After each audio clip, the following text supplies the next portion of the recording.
It was August 1836, a few months after our decisive victory against Santa Anna. Texan heat weighed on the earth like an iron blanket, and the air carried that peculiar smell that only knows those who have already breathed the dust of war mixed with the sweat of the freedom conquered. I should be celebrating. I should be resting at my residence, receiving the congratulations from the citizens of the young Republic of Texas. But there was something corroding me inside, a restlessness that grew like weed in the chest of a man who knew how to have left. Business unfinished documents, important papers that contained more than words written in paint. They contained the names of men who died because of us, intercepted letters that revealed future movements of the Mexican army, detailed maps that could be crucial to the defense of our territory. All abandoned in the hurry of persecution after the battle. The victory drunk us on April 21st. 18 minutes. It was the time we took to break the Mexican ranks and guarantee our independence. But in the euphoria of the moment, we left behind more than dead and wounded. We leave secrets that should not remain buried in that soaked field with blood. Therefore, against the advice of my advisors, I decided to return to the battlefield of San Jacinto alone. I didn't want company. I didn't want witnesses of what I could find, or what I could find me in that place where so many men found their end. The ride there was almost every day. My horse, a robust barrel named Saracen, knew those paths well. We had traveled the same route months earlier, but in the opposite direction and for very different purposes. This time, there were no armies behind us. There was no war urgency, only the silent weight of memory. The sun was beginning to decline when I spotted the first brands of the battle, craters left by cannons, half-breaking trees, its shells still displaying dark scars where the gunpowder had burned. The smell still persisted in the air, not the smell of the gunpowder, which had already dissipated, but something deeper. The smell of the earth that drank enough blood to alter its own essence. Saracen began to stir as we approached. His ears moved constantly, capturing sounds that my human ears could not distinguish. Several times he packed slightly as if he wanted to change direction, but I kept it firm in the course. We had a job to do. The makeshift camp where we established our headquarters after the victory still showed traces of occupation. Blacked stone circles where we burned bonfires, depressions on the earth where men slept. And there, near a twisted oak that served as a point of reference, I found what I was looking for. A wooden box, half buried under leaves and debris. Inside it, wrapped in waxed canvas, the documents I came to seek.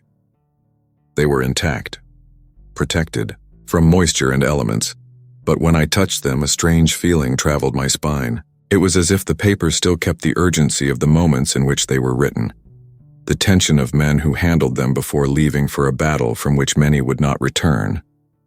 The sun was almost setting when I finished organizing the documents. It should have left immediately. Riding at night on those paths was not prudent, especially alone. But something kept me stuck in that place, a feeling that my mission was not complete. That's when I heard the first whisper. Initially, I thought it was only the wind passing between the branches of the damaged trees.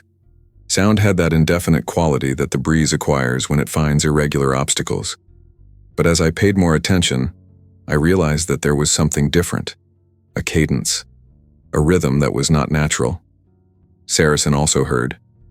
Their ears were spotted, completely immovable, focused on the San Jacinto River. The animal was tense, all the muscles contracted as if prepared to escape or fight.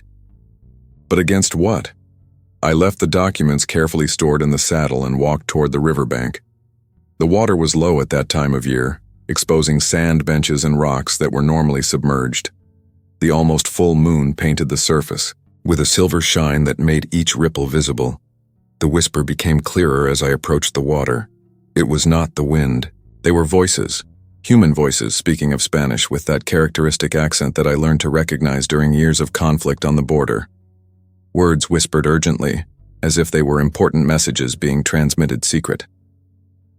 Is it downstream?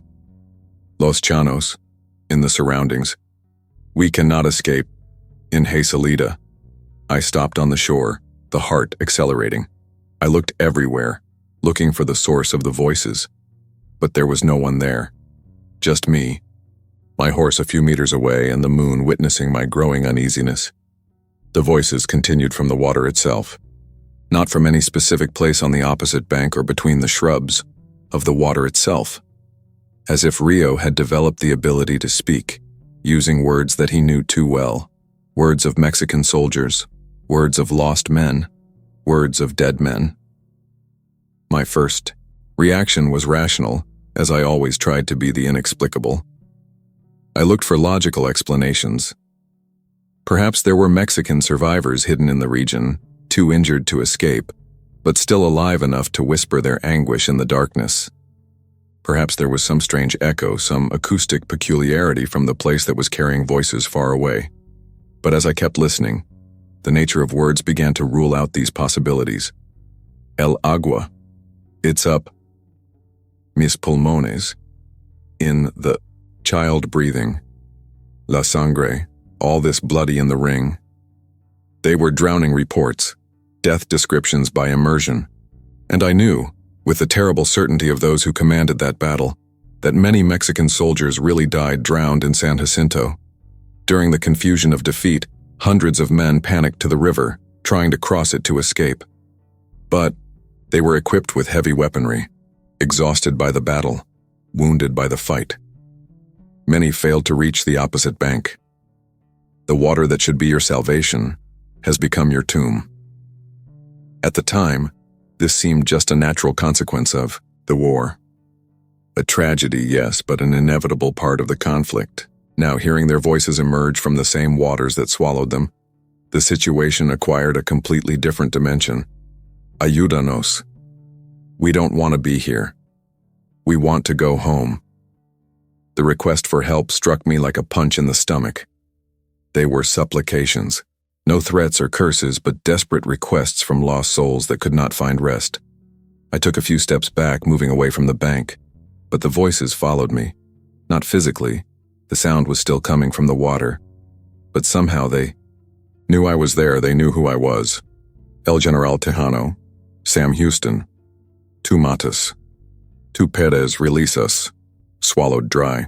My hands were shaking slightly, not fear exactly, but of a growing understanding that I was facing something that challenged my whole world experience. I had led men in battle, had faced real dangers, tangible. But how do you face the weight of the dead? The voices multiplied. What began as isolated whispers turned into a ghostly choir. Dozens of different voices, all speaking at the same time, all conveying the same fundamental anguish. They were stuck, lost, unable to leave, and somehow they were responsible for their situation. We didn't understand why we luchaba in the dijeron that you were demons. Solo we wanted to come back with families. This affected me deeply.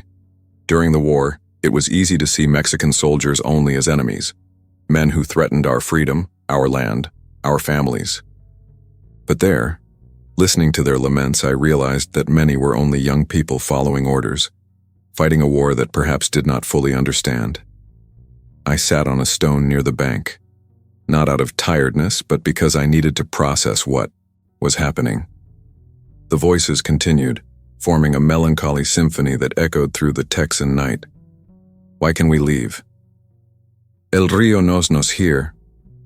Nuestros cuerpos is in the fondo, pero naked souls. It was then that I understood.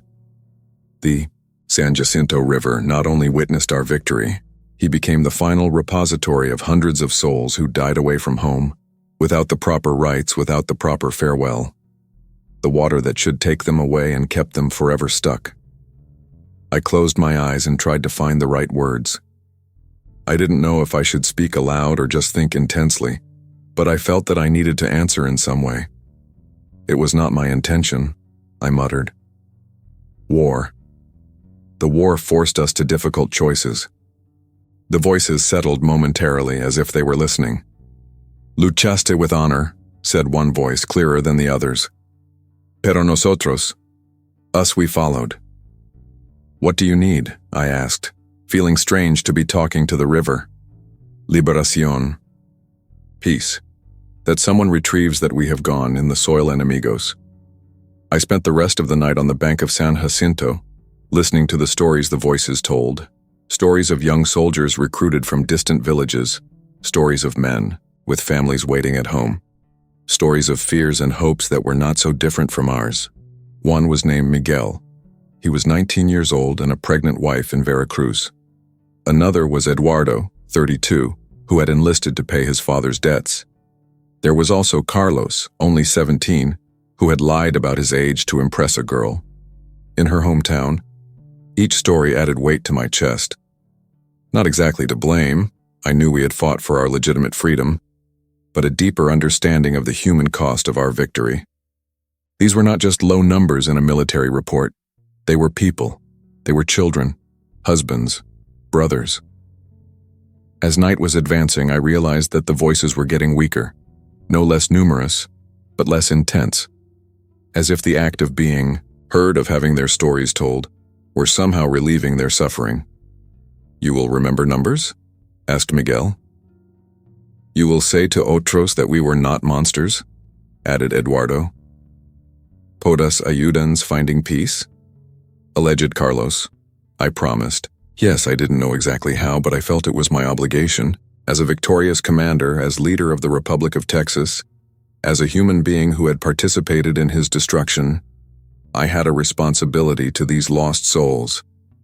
When the first light of the dawn began to color the horizon, the voices finally began to dissipate. One by one, they said goodbye, whispering words of gratitude in Spanish. The river water gradually returned to its natural sound, only water running over stones and sand. Saracen approached me, apparently feeling that the danger, if there was any real danger, had passed. The horse looked calmer, his relaxed ears, his less tense posture.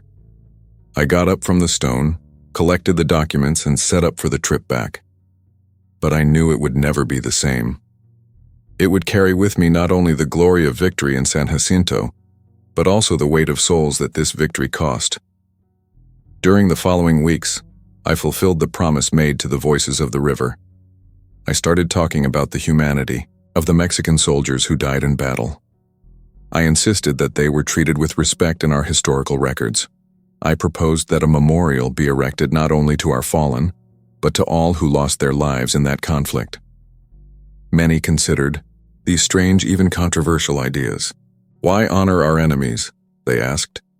But I knew something they didn't know. He knew that some debts transcend victory and defeat.